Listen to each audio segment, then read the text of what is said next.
Ang ating pong title ngayon ay ang Panginoong Jesucristo, ang dakilang huwaran. Sa lahat po ng aspeto ng buhay natin bilang mananampalataya, pinakamainam po talaga na ang gagawin natin, halimbawa o huwaran, ay ang ating Panginoong Yesus. Humility, selflessness, love, ano pa ba? Forgiving, marami pang iba. Hindi lamang niya inutos, kundi ipinakita niya. Ang tatalakayin po natin ay 13 verses. Ang ating Panginoong Yesus po ang pinakamabuting huwaran. Best example na pwede po natin maisip sa mga circumstansya na nangyayari po sa buhay natin bilang mga mananampalataya. Ito pong 13 talata sa chapter 15 ay natin po sa dalawa. Ang unang bahagi po ay ang pakiusap ni Pablo at turo sa mga kapatid doon sa Roma. At actually, ito po ay applicable din po sa atin sa mga panahon na ito dahil tayo po ay mga mananampalataya ng Panginoong Yesus at tayo po ay dapat sumunod sa kanyang kalooban na pahalagahan o pagpapahalaga para sa ikabubuti ng kapatid. Na magkaroon tayo ng attitude o character natin na bilang isang Kristiyano, kung alam mo na ikaw ay matatag na, kung alam mo na ikaw ay malalim na sa iyong pagkaunawa sa kanyang salita o sa iyong pananampalataya, alalahanin mo ang ibang mga kapatid dahil ang iba ay talagang mababaw pa or medyo hindi pa labis na nauunawaan ang kalayaan na meron siya dahil sa ginawa ng Panginoong Hesus. Ang alawa, sa second half po nito ay ang pagbibigay din ni Pablo sa pagnanais ng Diyos na ipakita sa pamamagitan ng kanyang mga salita na ang mga hentil ay may bahagi din sa perpekto at napakabuting plano ng Diyos para sa lahat ng tao. Okay? Verse 1 to 7 at 8 to 13. Mga wala po rito nung isang linggo, chapter 14 po ang naging topic kung saan pinalakay po ni Pablo yung problema sa loob ng church ng Roma. Kasi po, yung mga kapatid doon ay magkaiba ang pinanggalingang background. Naalala nyo, sinabi ko, yung iba galing sa background ng pagiging Hudyo, yung iba galing sa background ng pagiging Hentil. Eh yung mga Hudyo po, meron po silang kinagisnan na may mga pagkain na hindi po pwede nilang kainin dahil labag ito sa kanyang na relihiyon at gayon din sa kanyang budhi at konsyensya. May mga araw na mahalaga sa kanya na kinakailangan niya mangiling, kinakailangan tumigil sa pagtatrabaho, kundi ipahinga lang yung araw na yon.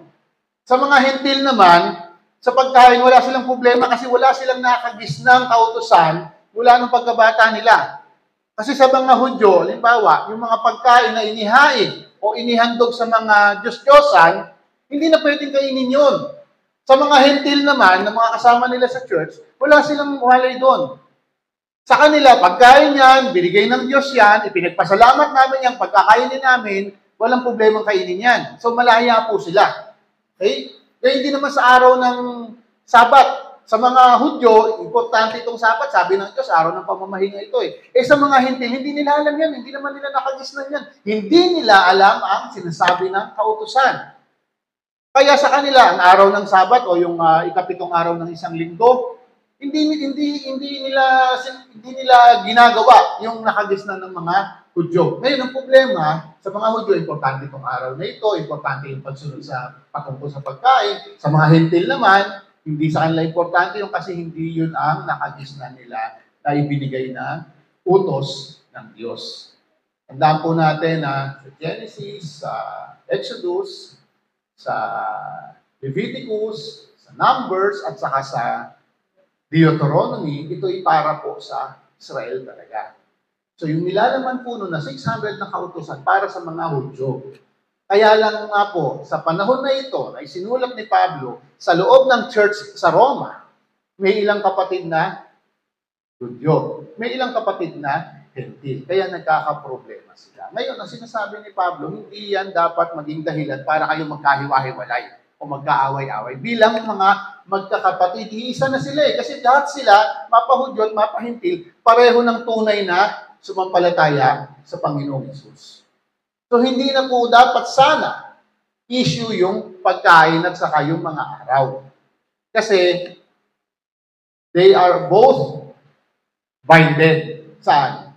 Sa biyaya ng ating Panginoong Hesus.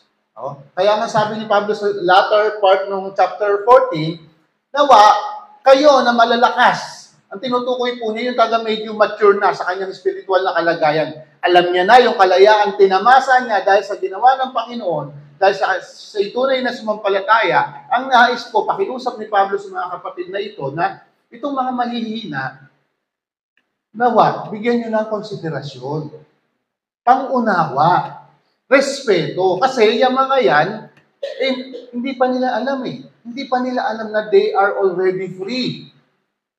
They already know the truth. They know Christ. Pero hindi pa sila napalaya doon sa nakagisnan nilang mga kautusan. Kaya kahit Kristiyano na sila sa loob ng church, Kristiyano na sila, nandun pa rin yung kanilang nakagawian, nakasanayan na, ay, pag itong pagkain na ito, itong karne na ito, inihain sa Diyos-Diyosan, hindi talaga pwedeng kainin. Ako, dapat pag dumating ang araw ng Sabado, talagang totally, walang gagawa, walang magtatrabaho, totally, pahinga lang dapat. Itong mga hinting na nakakaunawa, na alam nila, na malaya na sila, ang sabi ni Pablo, bigyan natin ng respeto, konsiderasyon, yung mga kapatid na ito. Kasi mahihina sila. Ba't sila mahina? Kasi hindi pa nila labis na nauunawaan yung kanilang freedom in Christ. At ang paalala ni Pablo, mga kapatid, huwag kayong maging dahilan para ang isang kapatid ay matisod. Huwag kayong maging dahilan upang ang inyong kapatid ay magkasala. So doon yung umiikot yung pakiusap ni Pablo sa dalawang uri ng magkapatid, yung malalakas at malalim na sa pananampalataya o malago na sa kanyang pananampalataya dahil alam niya na yung kanyang kalayaan, bigyang konsiderasyon yung mga hindi pa labis na nauunawaan yung kalayaan na mayroon sila.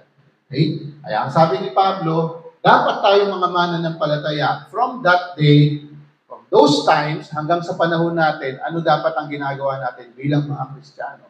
Ang ginagawa natin ay upang ang ating mga kapatid ay lumago at tumatag sa kanilang pananampalataya.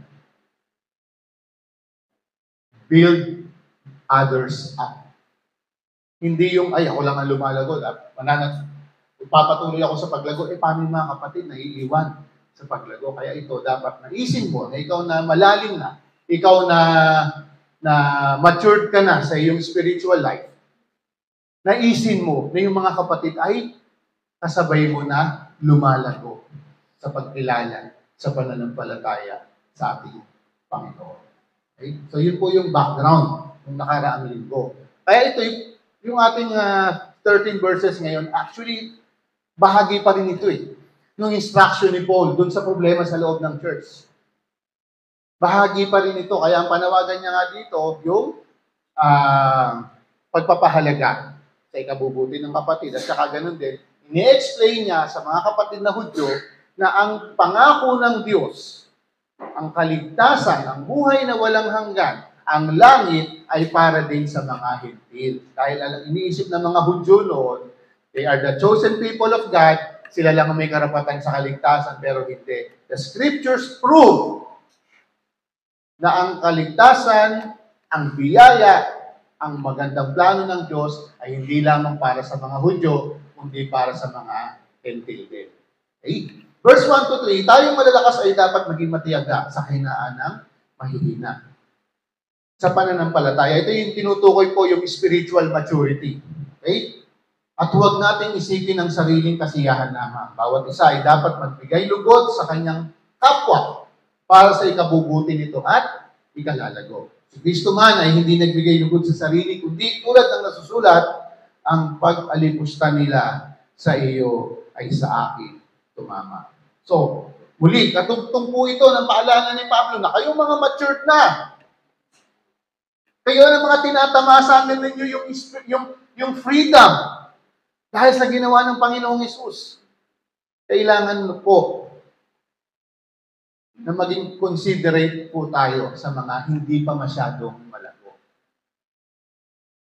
Nung nakaraang linggo, hindi ko alam kung in-example ko dito, na halimbawa, di ba tayo, magkakapatid na, magkakasama na tayo, tapos meron po tayong bagong nakasama. Ang background po niya, sabadista. Ginamit ko ba dito yon, no?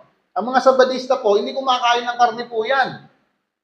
Lalo na po yung mga sinilang nasa pamilya na sila ng mga sabadista. Lumaki po yan, hindi kumakain ng karne yan. Ang kinakain po nila, veggie meat. Mukhang karne, lasang karne, pero yari po siya sa gulay. Okay? Kaya pag halimbawa, may nakasama po tayo, naging bahagi ng church na ito, naging nakapatid natin, pero ang background niya ay galing siya sa sabadista, tapos meron tayong salo-salo na puro karning, literal na karne ang handa. Kung hakain tayo, tapos hindi niya kakainin yon, wag natin siyang pagsalitaan, wag natin siyang maliitin, or whatsoever, kasi bibigyan nating respeto yung kanyang nakagisnan, na hindi talaga siya kumakain ng totoong karne. Gagawa tayo ng paraan na matulungan siya, ma-please siya, or ano man yung na meron siyang pwedeng kainin. Pero wag po na maiaan natin sarili natin na mataas tayo. Ako kasi, alam ko na yung sinabi ni Jesus, hindi nagpaparumi yung ipinasok mo sa bibig mo. Sabi ni Jesus, kasi ilalabas mo rin naman yan eh. Sabi ni Jesus, ang magpaparumi sa tao ay lumalabas sa kanyang bibig kasi yun ay nanggagaling sa kanyang puso. Kung ikaw, alam mo na yun, hindi mo pwedeng idikdik doon sa kapatid na bago lang. Tol, pwede ka nang kumain ng promise kasi sabi sa Bible. Totoo naman, hindi ka naman nagsisinungaling. Kaya na kung siya, sa kanyang konsensya at budhi, hindi pa okay yun, hayaan mo muna. Kasi later on, God will teach him through His words na malaman niya ay totoo nga pala. Ngayon, pag naunawaan niya ng labis yun, na ituro natin, na practice, na maging considerate sa kapatid, baka later on, matutunan na rin niya kasi totoo naman yung sinasabi natin na yun yung sinabi ni Jesus Christ. Kung ano yung kainin mo, hindi yan ang magpaparumi sa'yo. Okay? Yung gagawin po natin bilang mga kapatid, bilang magkakapatid, ay para saan? Para sa ikatatatag at ikalalago ng bawat isa. Kaya sabi po dito sa verse 3, si Kristo man ay hindi nagbigay lugod sa sarili. Ano ba yung ibig sabihin nito? Mga kapatid, babalikan po natin yung kalagayan natin. Tayo po yung mga makasalanan, mapapahama. Dapat talaga tapo na tayo sa impyerno kasi yan yung buhay natin eh. Ayon sa kabanalan ng Diyos, ang makasalanan o ang kasalanan na hindi pwede sa langit. Saan dapat? Impyerno. Yan tayo. Diyan tayo talaga. Okay? Kaya nga ang tanong kailangan ba tayo ng Diyos? Hindi tayo kailangan ng Diyos. Pwede nang hindi bumaba ang Panginoong Hesus. Pwede hindi siya magkatawang tao. Pwede wala siyang pakialam na ang taong mamamatay pupunta ng impyerno. Pwede yun. Kaya sabi nga dito, si Kristo man ay hindi nagbigay lugod sa sarili. Bakit? Anong inisip niya? Inisip niya ang kapakanan ng bawat isa sa atin. Inisip niya na hindi na baling ganasin niya yung hirap na yun para magkaroon tayo ng pag-asa na maligtas. Nagbigay ng provision ng Lord para tayo ay magbago yung estado sa harapan ng Diyos. Ano estado natin? Patay. Yung gawa natin, masahol pa sa maruming basahan, yung pagpapakabait, pagpapakabuti, yun ang kalagayan natin eh. Pero hindi po pinayagan o hindi hinayaan ng Diyos na manatiling ganun ang kalagayan natin. Kaya si Jesus Christ, kahit na He is the King of Kings, He is the Lord of Lords, He has dominion over all creation, He has supremacy over all things. Pinili niyang magpakumbaba, pinili niyang magpakababa sa anyo ng isang taong makasalanan. Para saan?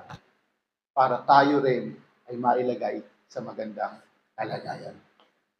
Hindi tayo manatili sa estado na mapapahamak habang panahong mapaparusahan, kundi binigyan niya tayo ng pag-asa na pwede tayo makasama ng ating Panginoon doon sa kanyang kaharian ng habang panahon. So, hindi si Kristo man ay hindi nagbigay lugod sa sarili. Kaya nga sabi dito, Di katulad ng nasusulat, ang pag-alipusta nila sa iyo ay sa akin tumama. Alala po natin sa Isaiah 53, no?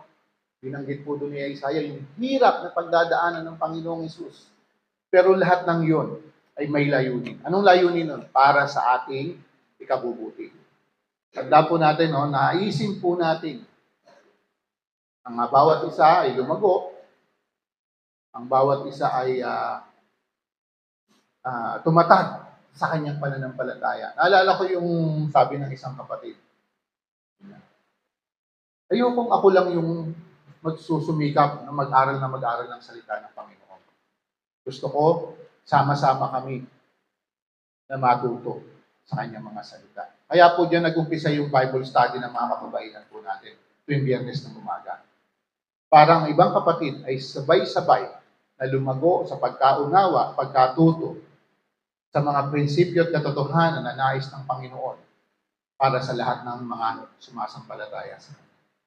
Yan po ang history kung bakit may Lydians po kayo ng Friday morning. Dahil ang nais ng isang kapatid, sana sabay-sabay kami ay lumalago sa Panginoon. Nakita naman po ninyo ang naging bunga. Yung kagalakan na mayroon kayo dahil sa mga natutunan ninyo sa sinasabi ng banal na kasulatan. Okay? Next, verse 4 hanggang sa mga sumusunod. Lahat ng nakasulat sa nakaraan ay ikatututo natin. So kasi sa verse 3, nagbanggit na siya ng something regarding sa, o binanggit sa Old Testament. No? So pagpapatuloy po dito ni Paul, sa verse 4 hanggang 7, sabi niya, lahat ng nakasulat sa nakaraan ay ikatututo natin, sapagkat sa pagbabasa ng kasulatan, nakakapanatili tayo. Lumalakas ang ating loob at nagkakaroon ng pag-asa. Nawa ang Diyos na nagbibigay ng pagtitiyaga at lakas ng loob ang siyang bumigay sa inyo sa pagkakaisa samantalang sumusunod kayo kay Kristo Jesus. Sa gayon, parang iisang puso at labi kayong magpupuri sa Diyos at Ama ng ating Panginoong Jesucristo kung paanong tinanggap kayo ni Kristo, gayon din ang gawin ninyo sa isa't isa upang paparangalan ang Diyos. May mga nagsasabi po talaga ang mga tao, no? Kasi sabi dito, no? Lahat ng nakasulat sa nakaraan. So, talking about the Old Testament. Actually, ang mga nilalaman ng Old Testament, actually talaga para sa mga Hudyo yan.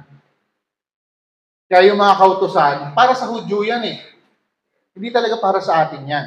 Pero, sabi ni Pablo, mahalaga pa rin na nalalaman natin yung sinasabi sa Old Testament. Kaya po tayo, kapag nagpapahayag po tayo ng salita ng Panginoon, hindi po tayo nananatili sa New Testament. There are times bumabalik po tayo sa Old Testament. Bakit? Isa po ang dahilan yan para maunawaan natin yung mga sinasabi sa New Testament. Saan mo ma-check ang background yan? Nasa Old Testament. At gayon din, nakalagay din kasi sa Old Testament, yung mga pangako, yung mga promise, at saka yung mga propesiya ng Diyos sa sangkatauhan. Marami ng propesiya ang natupad. Yung pagdating ng tagapagligtas, nangyari na po, Jesus Christ. Nangyari na yung pinagdaanan niya, yung bunga nito sa ikaliligtas ng tao. Ano pa ang hindi nangyayari sa mga pangako at sa mga propesiya? Yung kanyang muling pagparito. At saka, yung ating pag-asa, yung buhay na pag-asa na inaasahan natin sa muling pagparito ng ating Panginoong Hesus. Hindi pa po nangyayari yan. Pero maganda na alam din natin, nakasulat po yan sa Old Testament, sa Lumang Tipan. Malaga, dahil ito rin ay sa ating ikatututo. At ito'y magdudulot po sa atin ng pag-asa. Kung paano tinanggap kayo ni Kristo, gayon din ang gawin ninyo sa isa't isa upang maparangalan ang Diyos. So, binabalikan po niya kasi yung magkakaibang background, no, ng Hudyo at saka ng Gentil. Magkaiba sila ng background eh. Pero ang sabi ni Pablo, magkaiba kayo ng cultural background, magkaiba kayo ng religious background, pero tandaan niyo mga kapatid, iisa na kayo dahil lahat kayo ay tunay na sumampalataya sa ating Panginoon Jesus. Kaya sabi niya, tanggapin ninyo ang bawat isa. Alam niyo po ba kasi alam niyo ang problema ng mga Hudyo? Na sobrang taas ng tingin nila sa sarili nila. Dahil sila nga po ang piniling bayan ng Diyos. Ang tawag nga po nila sa mga hindi Hudyo mga aso. Ganun kababa po ang tingin nila. Ngayon, napakahirap basagin nun. Bakit?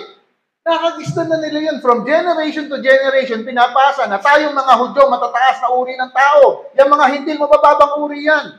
From generation to generation, yun na i-instill sa mga bata. Kaya hanggang pagtanda nila, dala nila yun. Ngayon, magkasama na sila sa isang church, pantay-pantay na sila sa harapan ng Diyos, pare-parehong makasalanan na pinatawad. Pare-parehong hindi karapat-dapat, pero nagtumatamasa ngayon ang buhay na walang hanggan. Pare-pareho sila ng kalagayan. Kaya sabi ni Pablo, mga kapatid, iisa na lang tayo. Ang tingin sa ating lahat ngayon ay mga mananampalataya na nagkakatipon sa Roma. Lahat tayo makasalanan, pero lahat tayo tumanggap din ng kapatawaran ng biyaya. Kaya ang sabi ni Pablo, kailangan tanggapin ninyo ang bawat isa. Mga kapatid, lahat po tayo pantay-pantay sa harapan ng Diyos. Okay? At alam niyo po ang nagagawa nitong mabuti? Kapag tinatanggap natin ang bawat isa. Isa lang po. Napapapurihan ang pangalan ng Panginoon. Accepting one another glorifies the Lord. Kaya po, tingnan nyo, katabi nyo, sa aliwat sa kanan, tingnan nyo. Yan. Tanggapin mo yan. Yan yung dapat. Hindi yung magkakasama kayo sa church. Isang church ang pinagtitipunan ninyo. Ang bawat church po ba, katawan ni Kristo yan, tandaan po natin. Iisang katawan tayo. Kaya dapat, kung ano man po yung individual differences ninyo, kailangan pagtiyagaan out of love. Kanino? Una sa Panginoon at saka sa kapatid na iniutos ng Panginoong Hesus. Okay, so we may have individual differences. May mga kanya-kanya tayong personalities and character. Pero sabi ng salita ng Panginoon, accept one another. By doing this, you glorify the Lord.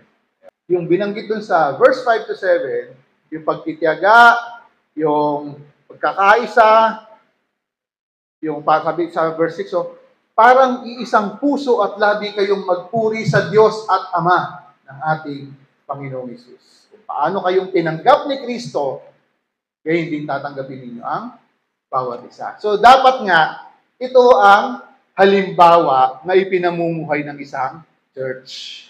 Pero alam ko, kahit meron tayong mga individual differences, mahal natin ang bawat isa. Amen? Amen. Minsan nagagaspangan kayo sa ugali ng isa. Mahal ko yan, kapatid ko yan. Kasama yan sa kamatayan ng Panginoong Hesus. Yung tao na yan, kasama yan sa dahilan bakit namatay yung Panginoon. Ganun din ako. Okay, so accept one another. Verse 8, pagkat sinasabi ko sa inyo si Kristo ay naging lingkod ng mga Hudyo, alang-alang sa katotohanan mula sa Diyos, upang patunayan ang mga pangako niya sa mga patriarka. Kanino po ba nangako ang Diyos? Kay Abraham, kay Isaac, kay Jacob. So kahit po siya ay ang kataas-taasang Diyos, bumaba siya para magbayad ng kasalanan ng mga tao. Kaya pangako rin ng Diyos kay Abraham, pati ang ibang mga bansa ay pagpapalain ko sa pamamagitan mo, sa pamamagitan ng iyong lahi. So, tinupad po ng Panginoon yun. Verse 9, at ang mga Hintil naman, magpuri sa Diyos dahil sa kanyang habag. Gaya ng nasusulat. So, referring again sa Old Testament. Kaya't pupurihin kita sa harap ng mga Hintil, sabi ni David.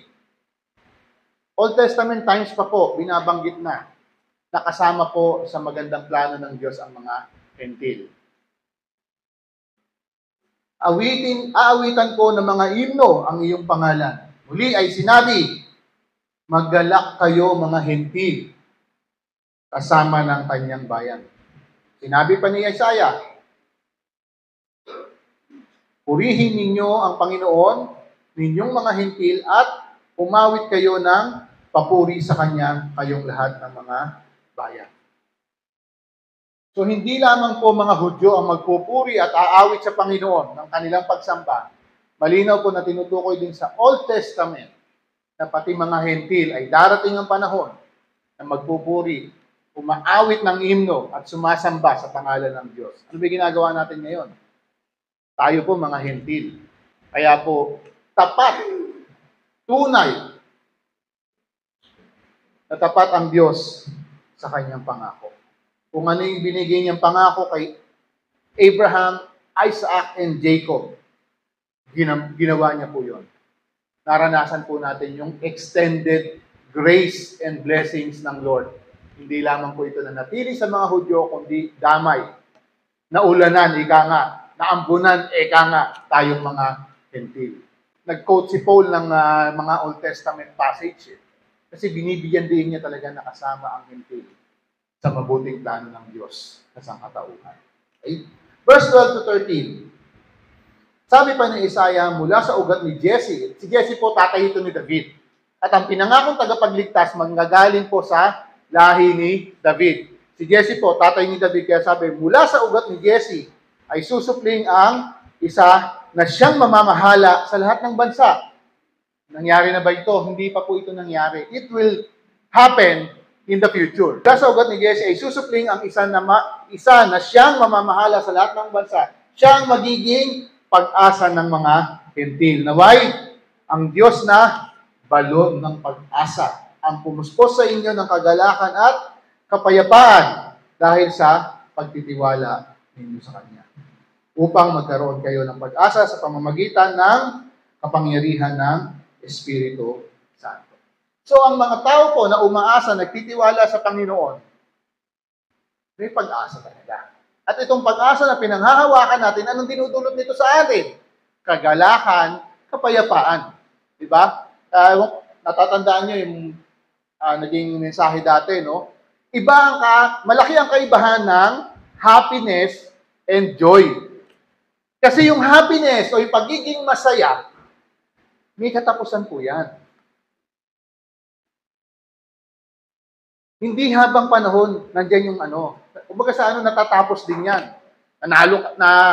Na-achieve mo yung highest distinction sa iyong pagiging estudyante, ang saya-saya mo yan. Pero hindi mo nanatili sa buong buhay mo na ganun ka kasaya dahil doon eh. Diba? Sinagot ka ng jowa mo. Ilang taong ka nang liligaw. Tapos sinagot ka na ang saya-saya mo. Tapos naging mag-asawa kayo. Tapos nag-aaway din naman kayo. Tapos na yung saya. Diba?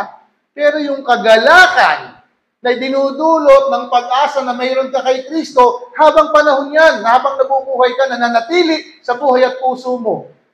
Dahil yung ginawa ng Panginoon sa iyo. At habang lumalakad ka sa bawat araw ng buhay mo, na nandito ka pa, yung kagalakan na yun hindi mawawala. Pilit inaalis ni Satanas yun. Alam niyo ba yun? Sa mga Kristiyano, si Satanas wala nang pakinabang sa kaluluwa natin. Dapat alam niyo yan. Anong pakinabang ni Satanas? Uulit-ulitin ko, ang pakinabang niya kapag yung joy mo, yung kagalakan mo sa puso mo, ay natatabunan ng guilt, natatabunan ng mga kasinungalingan niya. Pag doon ka nanatili, hindi ka magiging kapaki-pakinabang upang gamitin ka ng Diyos para sa kanyang kaluwalhatian. Kaya po yung joy mo bilang mananampalataya ni Kristo, pilit inaalis ni Satanas yan.